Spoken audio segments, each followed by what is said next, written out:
Masih bersama saya Maido Pelfrina di Kompas Petang. Saudara, detik-detik terjatuhnya mobil yang dikendarai Brigjen TNI Purnawirawan Hendrawan Ostefan ke Laut Marunda, Cilincing, Jakarta Utara terekam kamera pemantau yang terpasang di dermaga. Ya, ini mobilnya, mobilnya. Pak. Oke. Sampai di titik di mana dia hilang. Oke.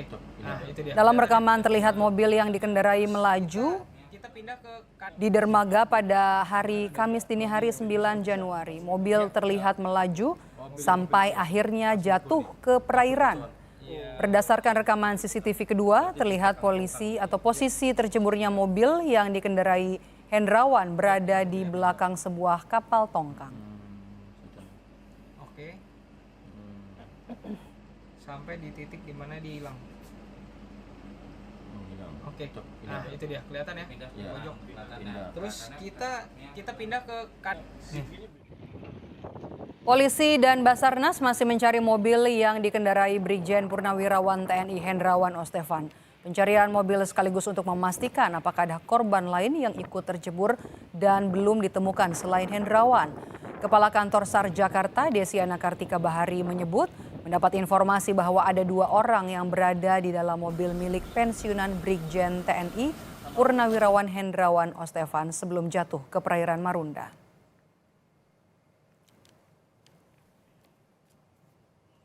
Untuk korban yang pertama sudah diketemukan itu pada hari Jumat ya, dari kejadian tuh hari tanggal 9 Kamis ya, kalau nggak salah hari Jumatnya, besoknya sudah ketemu pukul 4 sore.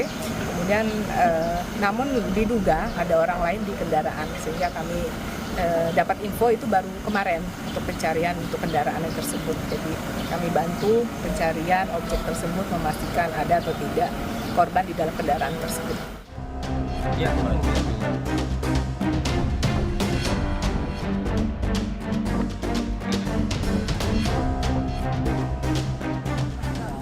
Polisi masih menyelidiki kasus tewasnya Brigjen Purnawirawan Hendrawan Ostefan yang ditemukan tewas di perairan Marunda, Jakarta Utara. Pada jenazah korban ditemukan kartu tanda anggota TNI dan Badan Intelijen Negara atau BIN yang sudah pensiun sejak usia 58 tahun atau 10 tahun lalu. Polisi telah mencari bukti yang ada di sekitar lokasi kejadian. Salah satu yang berhasil ditemukan adalah rekaman CCTV. Dari rekaman tersebut, terlihat bagaimana mobil yang dikendarai korban melaju di dermaga. Kamis dini hari 9 Januari, mobil jenis sedan tersebut terlihat melaju sampai akhirnya terjatuh ke laut. Lampu mobil milik Purnawirawan Brigjen TNI ini menyala saat terlihat melaju lurus ke arah laut. Meski di sisi kanan ada jalan berbelok yang mengarah keluar dermaga. Polisi juga mengatakan dari pemeriksaan sementara tidak ditemukan adanya luka pada tubuh korban. Fakta sampai dengan saat ini benar ya, karena ditemukan ada kartu anggota, 2 kartu anggota tersebut ya. Informasi dari tim penyelidik tidak ditemukan ya, sampai dengan saat ini tidak ditemukan adanya luka-luka di tubuh korban. Mohon waktu nanti akan kami sampaikan lebih rinci ya. Mohon waktu. Sementara itu Ya, ini mobilnya. Cerita soal sosok korban disampaikan pengamat intelijen Wawan Putranto.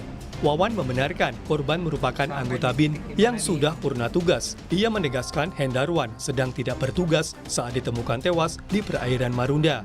Menurut Wawan, meski sudah pensiun, almarhum kerap diminta untuk berbagi pengalaman, terutama terkait isu multi-etnis dan hubungan luar negeri.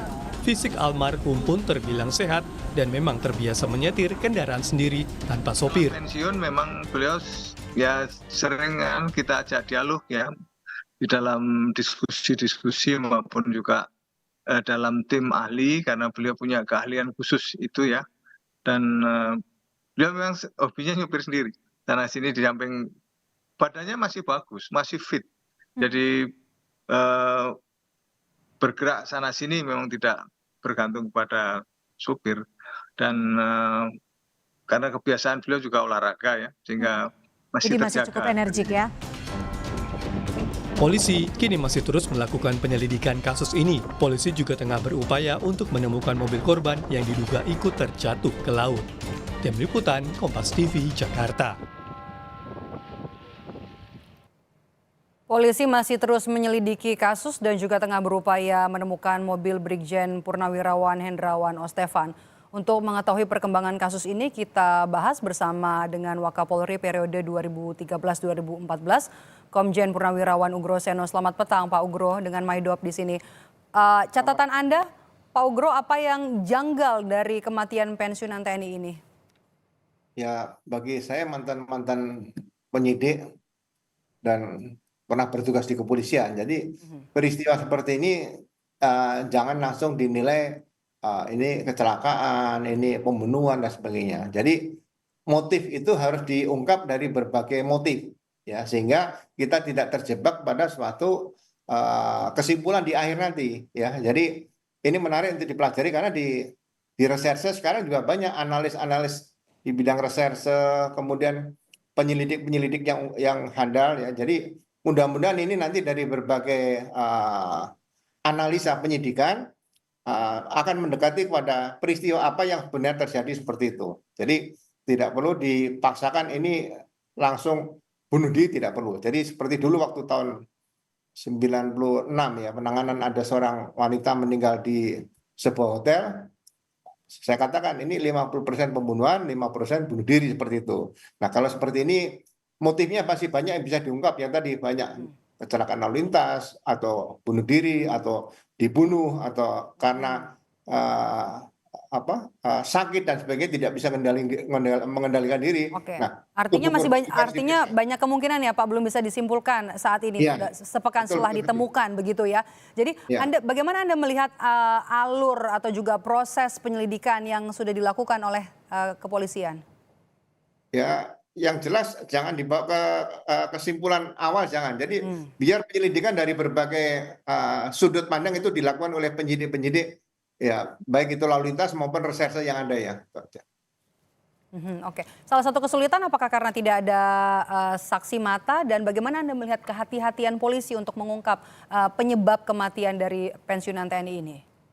Iya kan, bisa dilihat beliau dulu bertugas di mana, tempat tinggalnya di mana, biasa sering ke ngobrol-ngobrol teman di mana dan sebagainya. Ini semua harus diungkap semuanya, ya. Jadi jangan sampai dari hanya satu segi. Jadi ini menarik untuk jadi suatu studi untuk pengungkapan peristiwa yang meninggalnya Brigjen Purnawirawan ini tadi. Mengaitkan fakta demi fakta ya Pak. Bagaimana melihat fakta kemudian mengendarai kendaraan seorang diri, kemudian juga mantan anggota BIN, kemudian tidak ada tanda-tanda kekerasan di tubuh pensiunan TNI ini. Bagaimana kemudian bisa merangkai ini untuk bisa sampai ke kesimpulannya penyebab kematiannya? Ya, akhirnya nanti ada kesimpulan, waktu akan berbicara, ya kan. Kemudian kondisi awal sebelum jatuh dari mana berangkatnya ini, ya kan. Ini juga harus diungkap. Jadi kira-kira berapa jam sebelum kejadian ini, itulah peristiwa yang bisa kira-kira akan menggambarkan peristiwa ini terjadi sebetulnya apa penyebab yang sebenarnya itu saja.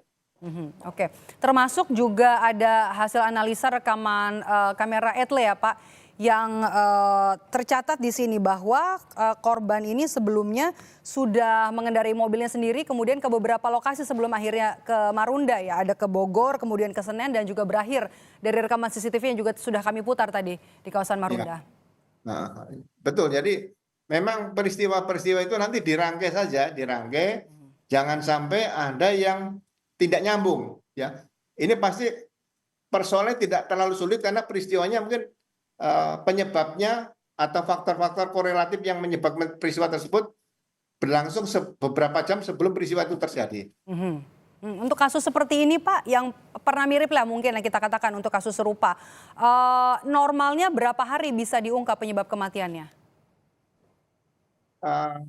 Menurut saya ya, ini kan korban ada ya, kemungkinan kendaraan ada, rekaman CCTV ada. Mungkin menurut saya tidak terlalu lama. Kalau yang sulit yang pernah saya lakukan saja dengan zero evidence saja bisa 40 hari ya. Ini mungkin ya mudah-mudahan dalam waktu cepat lah ini bisa terungkap menurut saya. Saya tidak berandai-andai tapi ya antara 10-20 hari mungkin seharusnya bisa terungkap. Salah satu petunjuk utama juga nanti adalah hasil otopsi. Ya. Kenapa? Salah satu petunjuk utama nanti untuk penyebab kematian adalah hasil otopsi korban? Ya, betul. Jadi kondisi tubuh korban itu juga sangat menentukan apakah ada apa namanya meninggal sebelum terjadi, ya kan? Atau setelah terjadi di situ masih hidup kemudian meninggal. Ini yang juga menentukan nanti pada saat otopsi nanti. Hasil otopsi deh, hasil otopsi ya. Oke, baik, kita nanti sama-sama tunggu apa yang jadi penyebab kematian dari pensiunan TNI yang ditemukan di perairan Marunda, Jakarta Utara. Terima kasih sudah bergabung bersama kami, Pak Ugro. Sehat selalu. Terima kasih, Medak. Kompas Petang akan